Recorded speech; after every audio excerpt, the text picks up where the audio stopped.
우리에게 큰 기쁨의 소식을 주시니 너무나 감사합니다. 정말 세상에서 가장 귀한 이야기가 바로 나를 위한 것이라는 것을 오늘 우리가 알고 기쁨이 충만한 이 성탄절이 우리 모두에게 임하여 주옵소서. 예수님의 이름으로 기도하옵나이다. 아멘.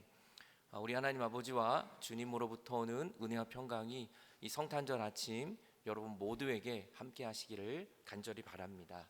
오늘 말씀의 제목은 큰 기쁨의 소식입니다. 우리는 이 성탄절만 되면 메리 크리스마스라고 서로 인사를 하죠. 그래서 메리는 즐거움, 기쁨이란 뜻이고 크리스는 크라이스터예요. 그리스도죠. 마스는 메스, 그래서 미사, 예배라는 뜻입니다. 그러니까 성탄절 메리 크리스마스는 그리스도께 정말 기쁨으로 예배하는 날의 성탄절이에요. 왜냐하면 주님이 나를 위해 이 땅에 오시고 나를 위해 죽으시고 부활하셨기 때문인 거죠. 그래서 메리 크리스마스는 나를 위해 오신 주님을 기쁨으로 예배합시다, 이런 의미입니다. 우리 옆 사람과 한번 인사하겠습니다. 메리 크리스마스. 예, 메리 크리스마스. 이것이 바로 예수님을 기쁘게 예배합시다, 바로 그러한 인사입니다. 오늘 우리가 왜 주님을 기쁘게 예배해야 할까? 예수님이 왜 우리 큰 기쁨일까? 그 이야기를 같이 우리 나누고자 합니다. 또 오늘 이 아침에 너무 큰 기쁜 소식은 우리가 그동안 블레싱 기도했던 분들이 여기 와 앉아 계시다는 거예요. 지금 제가 알기로 한 4분 정도, 5분 정도가 우리가 블레싱 기도했던 명단에 계신 분이 여기 지금 앉아 계십니다. 이것이 우리의 기쁨 아닙니까? 하나님의 구원이 이루고 은혜가 임하는 것이죠. 오늘 누가복음 2장 1절부터 보면 그때에 가이사 아구스도가, 그때가 언제입니까? 로마가 이제 온 세계를 통치하는 그때예요. 그래서 가이사 아구스도는 로마의 초대 황제였던 거죠. 이 황제가 자신의 권력을 자랑하기 위해서 호적을 하게 합니다. 그래서 식민지배에 있던 인구들을 과시하고 세금을 걷고 나는 이만한 능력자라는 것을 보여주기 위해서 내가 이 세상을 통치한다라는 것을 보여주기 위해서 호적을 하게 하는 겁니다. 그래서 모든 사람이 호적을 하러 자기 고향으로 내려갈 수밖에 없었어요. 그래서 오늘 요셉도 자기의 고향인 베들레헴에 가서 호적을 하게 되는 모습을 우리는 보게 되는 것이죠. 어떻게 보면 이 아우구스도 황제가 모든 것을 통치하는 것 같지만 그 황제 위에 하나님께서 모든 것을 주관하고 있다는 것을 우리는 보게 됩니다. 오히려 이 황제의 호적 조사 때문에 하나님의 말씀이 이루어지게 되기 때문이에요. 오늘 미가서 5장 2절을 보면 이미 하나님은 미가를 통하여 이러한 예언을 하셨습니다. 베들레헴 에브라다야, 너는 유다 족속 중에 가장 작은 족속이지만, 볼품없는 족속이지만 이스라엘을 다스리는 자가 너에게서 나올 것이다, 이 예언을 하셨어요. 그래서 하나님은 이 황제를 통하여 호적 조사를 하시면서 요셉과 마리아를 베들레헴까지 내려가게 하신 건 이 황제 아우구스도가 한 것이 아니라 그 위에 계신 하나님의 놀라운 계획과 하나님의 놀라운 섭리가 있었다는 것입니다. 여러분, 이 세상의 모든 역사를 주관하는 건 이 세상의 왕이 아닌 바로 하나님이신 것입니다. 오늘 여러분의 모든 삶을 하나님께서 통치하시고 하나님께서 인도하여 주심을 믿으시기를 바랍니다. 주님은 어떠한 고난과 어떠한 어려운 상황에서도 주님은 우리에게 가장 생명의 길로 인도해 주고 계시는 겁니다. 오늘 누가복음 4장 다시 보면 또 요셉도 다윗의 집의 족속이었기 때문에 갈릴리 나사렛 동네에서 유대를 향하여 베들레헴으로 가게 되는 모습을 보게 되죠. 다윗의 자손, 바로 예수님은 다윗의 자손으로 나오시는 예언을 받았기 때문인 겁니다. 그래서 주님은 다윗의 족속인 그 요셉을 택하셔서 요셉과 마리아를 통하여 성령으로 잉태되어 신이신 하나님이 인간의 몸으로 이 땅에 내려오신 것이 바로 성탄인 것이죠. 그 약혼한 마리아와 요셉은 함께 호적하러 갑니다. 그는 이미 잉태가 됐습니다. 이미 만삭이었어요. 사실 요셉이 혼자만 가도 됩니다. 남자가 혼자 가서 호적하고 오면 되는데 요셉은 마리아를 데리고 가요. 굳이 그 만삭인 마리아를 왜 데리고 갔을까요? 사람들에게 손가락질 받고 오해받고 많이 힘들까봐 요셉은 마리아를 데리고 그 먼 길이지만 함께 베들레헴으로 가는 모습을 우리는 보게 됩니다. 이 예수님이 태어나신 이 요셉의 고향인 나사렛, 그래서 우리는 나사렛 예수 그리스도라고 하는 이유가 바로 나사렛이 여기 이 지점에 있습니다. 바로 나사렛이 갈릴리 밑에 이 지점에 있죠. 여기에서 지금 베들레헴까지 올 수밖에 없는 이 먼 길을 만삭인 여인과 함께 요셉이 호적하러 지금 베들레헴까지 오게 되는 겁니다. 이 길이가 짧게 가면 170km, 좀 이렇게 돌아서 좀 편한 길로 가면 한 230km 정도 됩니다. 일반인이 걸어가면 한 열흘 정도 걸린다 그래요. 그러니까 한 만삭인 여인이 걸어가니까 한 열흘 이상 걸었겠죠. 천천히 가기 때문에. 그 열흘 이상을 걸어서 나사렛에서 베들레헴까지 걸어온 건 얼마나 지치고 얼마나 힘들었겠어요. 내 몸 하나 가는 것도 힘든데 이 만삭인 몸으로 이 베들레헴까지 같이 가야만 하는, 이 얼마나 서럽고 얼마나 이해할 수 없는 상황이었겠어요. 하지만 우리의 삶은 잘 몰라요. 가도 안 보이는 것 같지만 믿고 걸어가면 하나님이 그 가운데 놀라운 일들을 준비해 놓고 계신다는 거죠. 오늘도 요셉과 마리아는 그 먼 길을 걸어서 베들레헴으로 가게 됩니다. 근데 거기 갔더니 해산할 날이 다 찬 겁니다. 그 걸어서 열흘 이상을 힘들게 왔더니 지금 이 아기가 지금 해산할 날이 거의 다 찬 겁니다. 그래서 그 아이를 낳아야 되는데, 그래서 여관문을 두드렸더니 그 여관은 있을 곳이 없어서 첫 아들을 낳아 강보에 싸서 구유에 누였다라고 성경은 말씀하고 있습니다. 여관은 있긴 있었어요. 그런데 이 만삭인 여인에게 내줄 만한 방이 없었다는 거예요.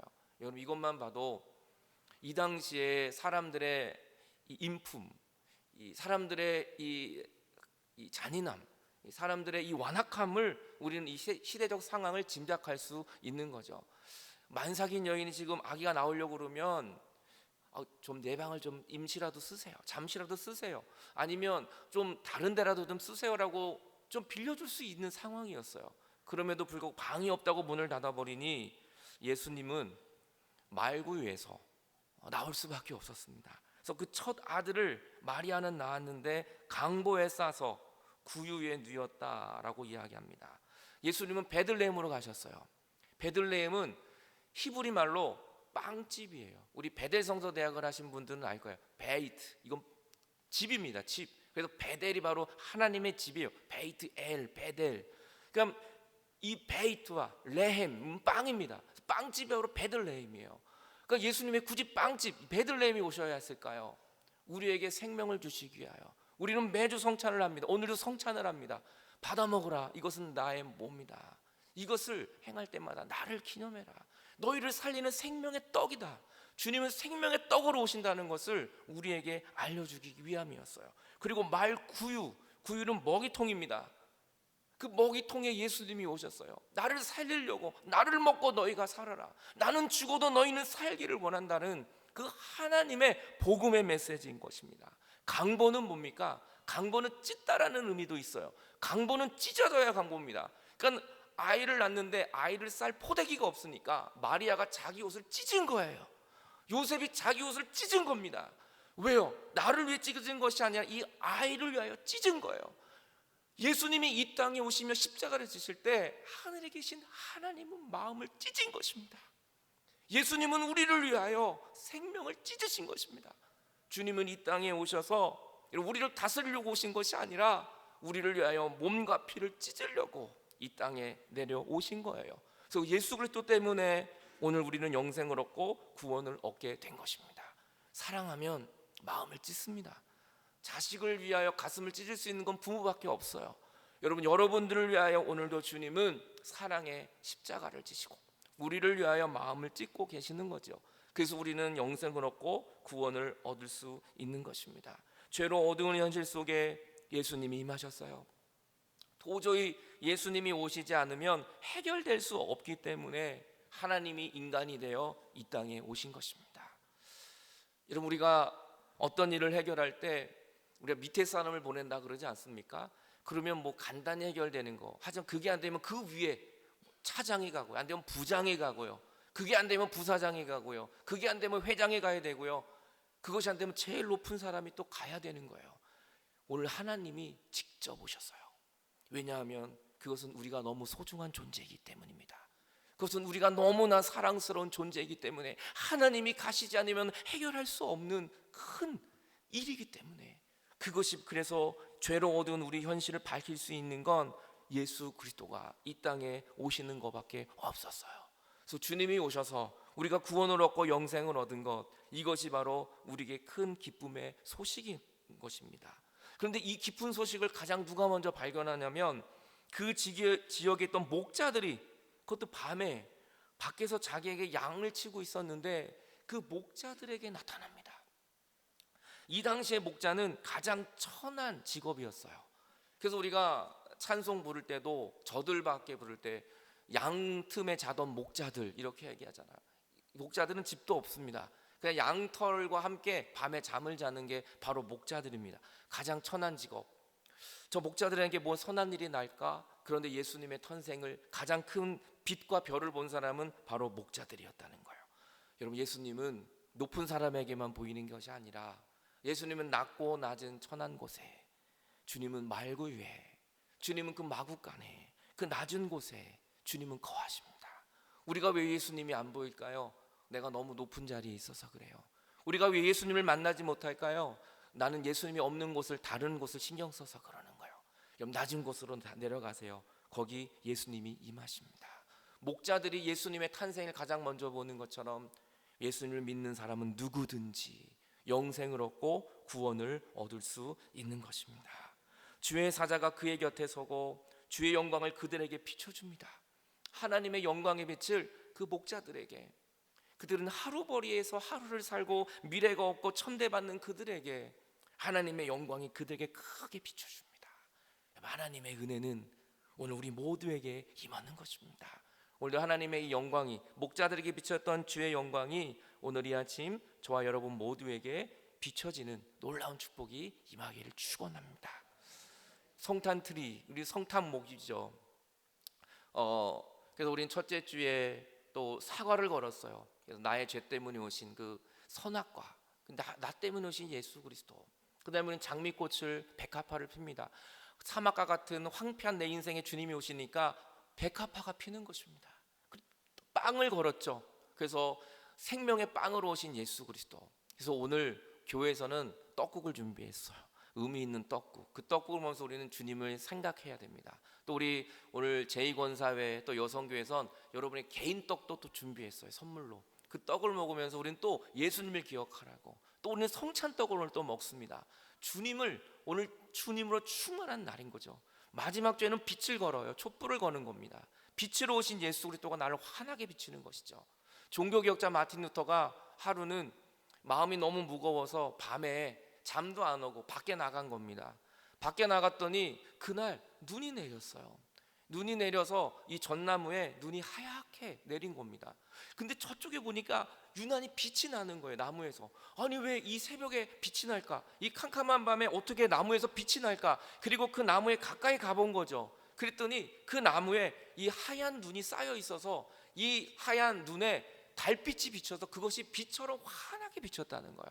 그걸 보면서 루터가 그 전나무를 가져다가 크리스마스 트리를 만들기 시작해요.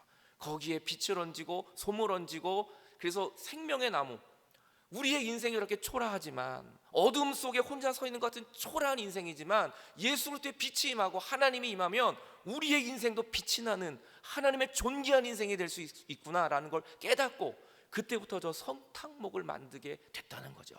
여러분, 우리도 초라합니다. 연약합니다. 그런데 어느 날 예수님이 나에게 다가오시고 생명의 빛이 비춰지면 우리의 삶은 살아나게 되는 거예요. 우리는 존귀한 인생이 되는 것입니다. 우리는 더 이상 어둠 속에 울고 있는 인생이 아니라 하나님과 함께 영광 속에 나아가는 존귀한 인생이 되는 여러분의 인생이 되시기 바랍니다. 그래서 주님이 이 땅에 오신 거예요. 나 같은 죄인을 살리러 주님이 이 땅에 내려오신 것입니다. 천사가 말합니다. 무서워하지 말라. 내가 온 백성에게 미칠 큰 기쁨의 좋은 소식을 오늘 너에게 전하러 왔다. 그 좋은 소식은 다윗의 동네에 너희를 위하여 구주가 나셨으니 곧 그리스도 주시니라. 좋은 소식은 오늘 복권을 맞는 게 아니라, 오늘 좋은 소식은 내가 어떻게 세상에 놀라운 것은 아니라 구주가 나를 위해 오셨고, 바로 우리가 예수 그리스도를 위하여 주님이 나를 위해 몸을 찢으셨고 그 생명 때문에 내가 영생을 얻게 됐다는 것을, 그것이 바로 기쁜 소식이라는 것을 말씀하고 있는 거죠. 예수님이 없는 현실은 죽음입니다. 고통입니다. 그 예수님이 없는 암흑한 시대 속에 예수님이 하늘의 영광을 버리고 이 땅에 내려오셨어요. 이거만큼 귀한 소식이 어디 있겠습니까? 오늘 예수님이 없는 사람이 가장 불쌍한 사람입니다. 하지만 예수님이 있는 사람은 가난해도 병이 있어도 그 사람은 가장 행복한 사람인 것입니다. 큰 깊은 소식, 헬라어로 메가스, 너무 커서 헤아릴 수 없는 그러한 큰 기쁜 굿뉴스, 우리가 상상할 수 없는 큰 뉴스, 좋은 소식이 바로 예수 그리스도라는 것을 말씀합니다. 이사야 52장 9절에 이렇게 말합니다. 너 예루살렘의 황폐한 곳들아 기쁜 소리를 내어 함께 노래해라. 이는 여호와께서 그 백성을 위로하고 예루살렘을 구속하였기 때문에. 황폐했던 우리들, 예수님 아직 만나기 전에 황폐했던 우리들이 기뻐하라, 소리내어 찬양하라, 하나님이 우리를 위로하신다라고 말씀하십니다. 예수님은 황폐한 여러분들의 인생을 희망의 소망으로 바꾸어 주실 것입니다. 다른 사람이 우리를 위로하지 않아도 하나님은 여러분을 위로해 주시는 것입니다. 성탄절은 산타를 기다리는 날이 아닙니다. 산타가 아무리 많은 선물을 가져와도 그 선물은 우리를 구원할 수 없습니다. 예수 그리스도의 십자가, 주님은 십자가를 우리에게 주려고 이 땅에 오셨습니다. 그 십자가를 붙들고 여러분 오늘도 구원을 받고 영생을 얻는 저와 여러분이 되시기 바라요. 성탄절은 한 시즌이 아닙니다. 이것은 리즌, 하나의 이유, 하나의 주님이 나를 위해 오신 십자가의 근거인 것입니다. 그래서 저희 교회는 성탄절날 성탄 이 장식을 화려하게 하지 않아요. 의미 있는 성탄목 간단하게 하는 이유는 예수님보다 더 화려한 것은 있을 수가 없는 겁니다. 십자가의 의미가 없는 성탄절, 예수님이 없는 성탄절, 그것은 아무런 의미가 없는 것입니다. 오늘 나를 위해 십자가를 지고 이 땅에 오신 예수 그리스도, 그 소식이 세상에서 가장 귀한 이야기입니다. 오늘 이 놀라운 복된 소식이 오늘 저와 여러분 모두에게 임하시기를 주님의 이름으로 간절히 축원합니다. 이 시간 우리 같이 찬양하겠습니다.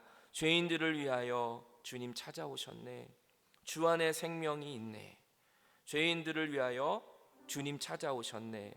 하지만 사람들 영접 안 했네. 오늘 이 찬양이 오늘 우리의 모든 삶을 회복하여 줄 겁니다. 오늘 나를 위하여 찾아오신 예수 그리스도, 그 주님이 오늘 우리에게 생명을 주실 것입니다. 같이 우리 기도하는 마음으로 찬양하겠습니다.